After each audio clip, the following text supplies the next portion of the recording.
Salam, kita kembali lagi ke dalam renungan pagi firman Tuhan pada hari ini Sabtu 15 Februari 2025. Kita akan mendengarkan renungan pagi GMI Kanaan Medan Selatan. Sebelum itu mari kita bersatu di dalam doa. Terpujilah nama Tuhan hari ini dan untuk selama-lamanya. Besar kasih setiamu kepada kami. Kami sangat bersyukur dan berterima kasih untuk hari-hari yang sudah Engkau berikan. Dan pada hari ini Engkau memberikan hari yang baru.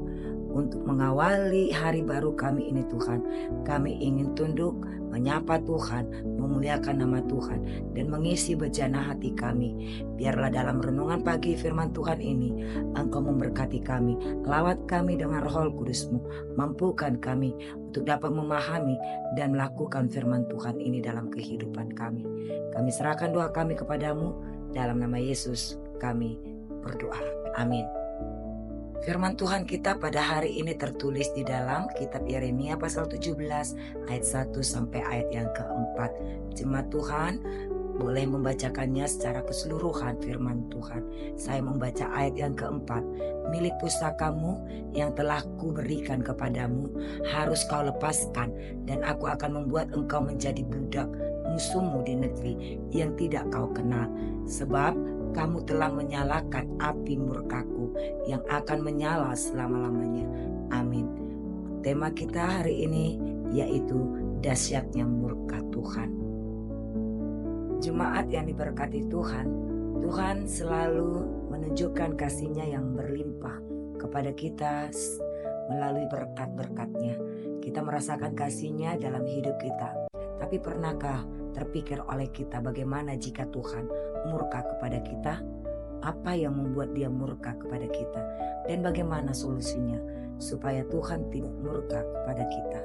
Dalam kitab Yeremia pasal 17 ayat 1 sampai ayat yang keempat menceritakan tentang dahsyatnya murka Tuhan kepada Yehuda atas segala dosa-dosa yang sudah dilakukannya, yaitu 1. Dosa Yehuda ditulis dengan pena besi ketika Nabi mulai menggambarkan karakter dan tingkat dosa Yehuda. Ia memulai dengan sebuah kiasan yang menekankan kekerasan dan kekuatan pemberontakan Yehuda terhadap Tuhan. Dosa-dosa mereka terukir dalam diri mereka, seolah-olah ditulis dengan pena besi dan dengan ujung berlian. Tidak ada yang dangkal tentang keadaan berdosa mereka. Pena besi digunakan untuk mengukir prasasti di batu. Inti dari metafora ini bukankah kekerasan bahan yang digunakan, tetapi sifat tak terhapuskan dari apa yang ditulis. Pada loh hati mereka dan pada tanduk-tanduk mesbahmu, baik hati maupun perbuatan-perbuatan keagamaan, umat terukir dalam dosa. Hal-hal ini menunjukkan tanda-tanda pemberontakan Yehuda yang tak terhapuskan. Hanya ketika Tuhan menuliskan hukumnya di hati umatnya, ketaatan dapat menggantikan pemberontakan. Jemaat yang diberkati Tuhan, dahsyatnya murka Tuhan karena ada dua alasan, yaitu Tuhan tidak rela dirinya diduakan dengan penyembahan berhala dan yang lainnya, dan melakukan dosa-dosa lainnya di hadapannya.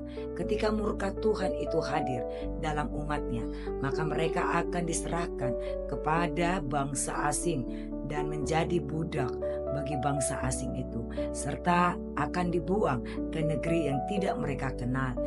Itu menandakan bahwa Babel akan menghancurkan Yehuda dan dibuang dan menjadi tawanan Babel. Kekayaan, harta, bahkan tanah pusaka, artinya meninggalkan tanah warisan di mana biasanya mereka membajak dan menggarap tanah mereka. Mereka ditinggalkan dan akan menjadi budak di negeri musuh mereka, yaitu Babel. Meninggalkan Tuhan berarti mengakibatkan hilangnya berkat-berkatnya. Berkat-berkatnya pun tidak akan lagi diberikan kepada mereka. Mereka tidak mau bertobat, akhirnya mereka menerima murka Tuhan. Yang menjadi perenungan bagi kita, Menduakan hati Tuhan berarti ada yang kita utamakan di hati ini, di dalam kehidupan kita selain Tuhan. Misalnya, bila ada pegangan kita ilmu hitam, atau mungkin kita katakanlah itu penjaga diri. Nah, secara kita tidak sadar ataupun sadar, kita sudah menduakan Tuhan. Kita lebih lagi mencondongkan hati dan pikiran kita kepada ilmu hitam itu ataupun penjaga diri kita itu. Karena itu lepaskanlah itu, bertobatlah serta kembalilah ke jalan kebenaran Tuhan. 2. Harta dan kekayaan juga bisa membuat kita lupa akan Tuhan. Hidup kita hanya berpikir, hanya berbicara, hanya yang kita fokuskan harta dan kekayaan. Nah, harta dan kekayaan ini akan membuat kita terbuai sehingga kita melupakan Tuhan. Yang kita fokuskan hanya harta dan kekayaan, mencari harta dan kekayaan sehingga kita tidak mencari Tuhan dan memuliakan nama Tuhan. Itu pun juga menduakan hati Tuhan. 3. Diri kita sendiri. Dengan diri kita sendiri, kita bisa menimbulkan keegoisan diri. Kita menganggap bahwa kita lebih benar, lebih hebat, yang terbaik. Seakan-akan tidak ada lagi Tuhan dalam hidup kita. Ketika kita menyadari bahwa hidup kita ini lebih penting, maka timbullah keegoisan yang akan menyesatkan kita. Sehingga apa yang ada dalam hidup kita tergantung dalam pikiran dan hati kita. Sehingga kita tidak bisa membuka diri kepada orang lain, membuka diri terhadap firman Tuhan yang akan mengubah kita. Nah, dengan diri kita sendiri, kita bisa menduakan Tuhan. Marilah bertobat, marilah kita berubah dalam kehidupan kita, berjalan dalam jalan kebenaran Tuhan. Bila kita tidak bertobat dan berubah kepada jalan kebenaran Tuhan, maka kita tidak akan mendapatkan berkat-berkat Tuhan. Kekosongan, kelemahan, dan juga penderitaan, bahkan hukuman yang dari Tuhan yang akan terjadi dalam kehidupan kita. Ingatlah, jika kita masih hidup dalam hidup kita yang lama, maka akan datang murka Allah yang lebih dahsyat melanda kehidupan kita. Sebelum itu terjadi, marilah kita bertobat dan berubah dalam kehidupan kita. Tuhan Yesus memberkati. Amin. Mari kita bersatu di dalam doa. Terima kasih ya Tuhan untuk firman Tuhan yang boleh menyapa kami.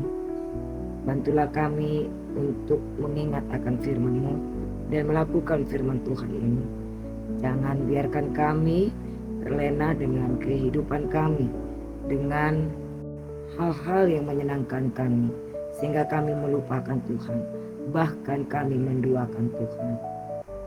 Ampuni kami ya Tuhan, mungkin selama ini kami telah melakukan yang tidak berkenan di hadapan Tuhan. Berkati kami dalam kehidupan kami satu hari ini, dalam pekerjaan kami, usaha kami, ataupun Tuhan dalam pekerjaan kami, aktivitas kami. Berkati kami sepanjang hidup kami satu hari ini, dalam keluar masuk kami dari rumah kami, dalam perjalanan kemanapun kami melangkah.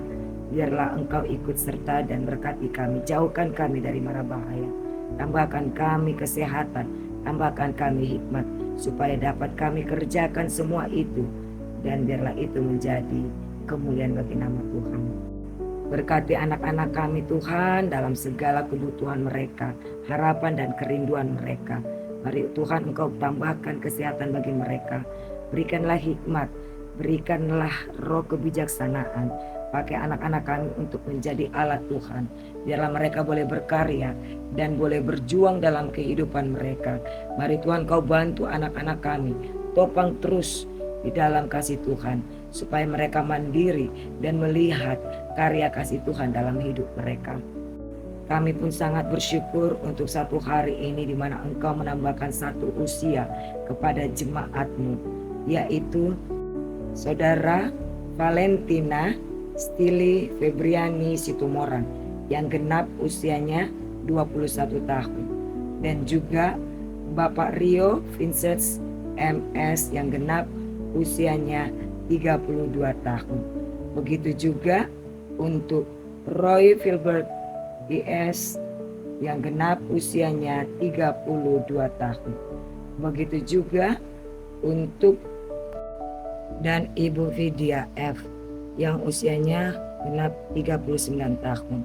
Kami serahkan Tuhan jemaat Tuhan yang berulang tahun pada saat ini. Berkati mereka dalam kesehatan mereka, berkati dalam kehidupan mereka, tambahkan kasih-Mu Tuhan kepada mereka. Berikanlah hikmat, berikanlah Tuhan kebijaksanaan kepada mereka. Biarlah segala sesuatu yang mereka harapkan dan segala sesuatu yang mereka cita-citakan, biarlah berjalan dengan baik. Engkau permudahkan dan Engkau lancarkan. Biarlah semua membawa sukacita dan damai sejahtera bagi mereka.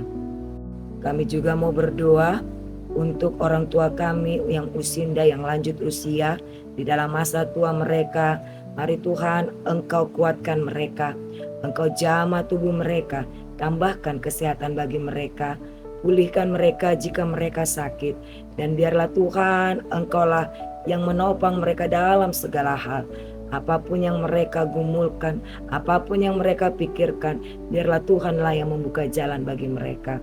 Berkati orang tua kami Tuhan, biarlah mereka tetap bersukacita dan merasakan kebahagiaan yang daripada Tuhan. Berkati juga Tuhan jemaat-Mu di dalam kelemahan tubuh jasmani mereka. Engkau jamah tubuh mereka ya Tuhan, Engkau pulihkan. Biarlah Tuhan makanan dan minuman bahkan obat-obatan yang dipakai, biarlah itu mempercepat proses kesembuhan bagi mereka ya Tuhan Yesus. Mari Tuhan, Engkaulah yang dapat menyembuhkan segala penyakit. Engkaulah yang mampu Tuhan di dalam memberikan yang terbaik bagi kehidupan mereka, secara khusus kesehatan. Kami mohon campur tangan-Mu Tuhan. Terima kasih ya Tuhan. Kami serahkan doa kami ini kepadamu. Di dalam nama Yesus Kristus kami berdoa. Amin.